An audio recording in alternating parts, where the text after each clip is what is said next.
Hi, I'm Jo Bailey and welcome to my Brain and Beyond channel where I talk about all things brain. This video is part of my psychiatric profiling playlist where I, as a forensic trained clinical psychologist, look at some really interesting people, criminals, politicians and celebrities and try to make sense of some of their crazy behaviours and crimes. Only about a month ago I learned of the Chris Watts case, and I know many of you have already heard about Chris Watts and you know his story, but it's fairly new to me, and I have to say when I learned about it I was really captivated. I did a video on Chris Watts last week and it was about half hour long, but when I finished I felt like there was still so much more that I wanted to say, so I decided to talk about him a little bit more before I move on to some new content. So today in this video, I'm going to discuss 5 things that make no sense with the Chris Watts case. I'm going to present each of these things separately in different videos so it's not too long for you and so I can create these videos and get them out there a little more quickly. I'll release each of these 5 videos over the coming days or weeks depending upon the time that I have available to get these done. So keep an eye out for the next video in this series. If you don't know who Chris Watts is or you've not been privy to his crazy background story, then I will link at my video that I did last week explaining some of his crime and some of the relevant timeline over there. So in this video, video 1, we're going to have a look at the really unexpected and violent change that we saw in Chris Watts in a very short period of time. And we'll go and try and make some sense of that. So Chris Watts seemingly changed overnight, or more accurately, it was over the course of about 5 or 6 weeks. He went from an apparently loving husband and father to a psychopathic violent killer.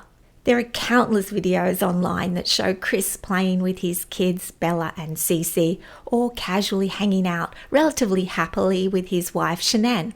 He appeared to be this regular kind of guy and he had no criminal history or domestic violence history. There were no known assaults or violence in his past and he was not known to police in any way. Then almost overnight he went from this typical working family man to violently killing his family, including the death of his 15-week-old unborn son, Nico.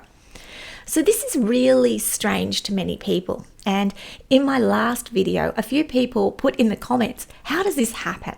Well, in that last video, I do speak to Chris's possible psychiatric diagnosis. I am speculating because I've not met Chris, I've not undertaken a clinical diagnostic assessment with him.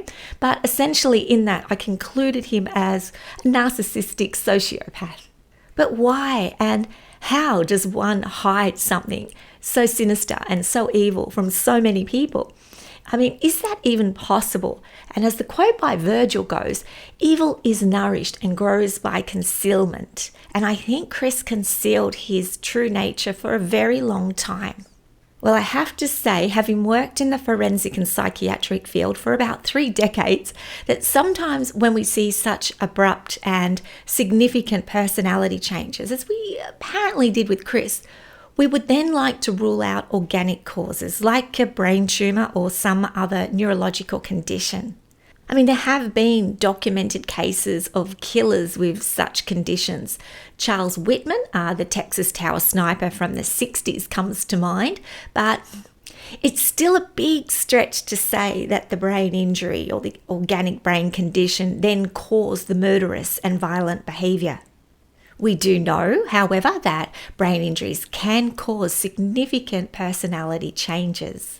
In psychiatry, we have all heard of this famous case of Phineas Gage. Phineas is famous in the literature for being this guy. He was a railroad worker back in 1948 and he had an accident. This large iron rod was somehow driven through his cheek, his left side of his face, through his orbital cortex and out his skull, penetrating parts of his brain in the frontal cortex that caused some really strange behaviours after the accident. He became rude, he became impulsive, he allegedly engaged in profanity, and some reports even state that he became violent and uncontrollable. But the point of me telling you this is to say that yes, indeed we know brain injuries and neurological conditions can cause massive personality changes to a person's identity rather rapidly. So I can't help but wonder if Chris had any neuroimaging for brain lesions or other organic abnormalities after the murder. I mean, I don't know. I would be interested in knowing that. I'd also like to know about his brain function, maybe an fMRI scan or SPECT scan. It might be able to show us whether Chris had any functional impairment in areas of his brain, such as the ventromedial prefrontal cortex. This is an area of the brain that's responsible for feelings such as empathy and guilt, feelings that we really didn't see with Chris Watts. But would that help us make sense of his actions? Maybe. But what if his brain showed no deficits? There was nothing to explain. And again, I don't know if Chris had any of these tests done. I can't find any information to suggest that he did. So if someone does have any information on that, I'd love to hear about it. Even if he did, it doesn't really make sense of what happened. We are still left pondering how to make that giant leap from the images we've all seen of Chris before the murder to the knowledge of the violent and abhorrent crime that he ended up committing. So if it's not brain injury, and from what I can see, there's no evidence to suggest that it is, then how else can we make sense of this? My speculation, based on the known data available to us, and without having the opportunity to assess or profile Chris in real life, is that we saw the making of a perfect storm, so to speak. He had pre-existing personality vulnerabilities, both narcissistic and antisocial in nature. He had current and enduring psychosocial stresses, financial, relational, and circumstantial, such as the third baby on the way that he really didn't want.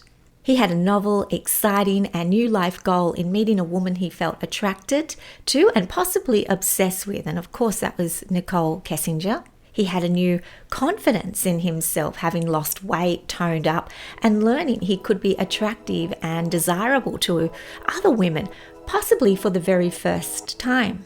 His girlfriend or mistress was very similar in looks to his wife Shanann, but Nicole had offered him something he didn't feel he could get from his relationship with Shanann, at least anymore. Nicole offered excitement, enticement, temptation, and I'll go as far as saying that I have a strong suspicion he was also getting a taste of the rock and roll kind of lifestyle, involving unconstrained sex and drugs with an immature woman, encouraging and increasing his own immaturity and lack of responsibility along the way. Now, I am guessing this would have been incredibly appealing to Chris, and it's fair to say his new lifestyle was also spuriously feeding his newfound confidence, a bit of a bi-directional interplay of factors. And possibly, for the first time in his life, his covert narcissistic features, such as long-standing neuroticism, feelings of shame and introversion, were attenuated, were reduced. And all of a sudden, Chris felt free. He felt alive. His hormonal levels were up from working out, eating well, and becoming fit. And maybe the Thrive patches that Shanann and he were wearing helped boost his libido to some extent. I don't know, but I can say he felt very excitable with Nicole, to the point he was ready to sacrifice everything to be with her. So that's the perfect storm I'm speaking of, right there. Predisposing factors of a vulnerable personality disorder, current life dissatisfaction, a newfound sense of self, an unhappy existing relationship, conflict with his wife and conflict between his wife and his parents who never liked Shanann, hormones, stress, and the temptation and obsession of a new woman, and possibly recreational drugs thrown into the mix as well. So put this all together into the fragility of a covert narcissistic sociopath, and boom, you have a terribly tragic, violent, and inexplicable and inconceivable outcome. So whilst this perfect storm theory helps explain how Chris went from a seemingly normal man next door to a violent and psychopathic killer, the thing is, it still doesn't make sense. It's inconceivable because our minds can't go to that dark place. We can't make sense of something that is fundamentally senseless.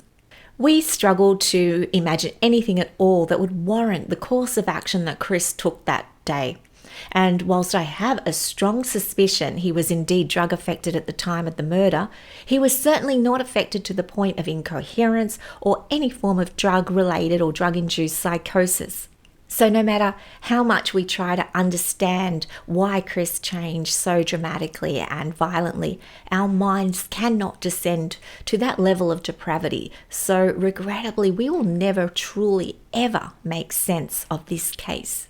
Certainly in psychiatric profiling, I have to try really hard to squeeze Chris into some form of profile. He really doesn't fit the traditional or typical molds of a sociopath or a killer, but without a better explanation than the one that I've offered here. The first thing that makes no sense in the Chris Watts case is Chris Watts himself. How do we make sense of pure evil? We can't. There's a saying that states the battle line of good and evil run through the heart of every man. But in Chris's case, there was no battle. He didn't try to fight his demons at all.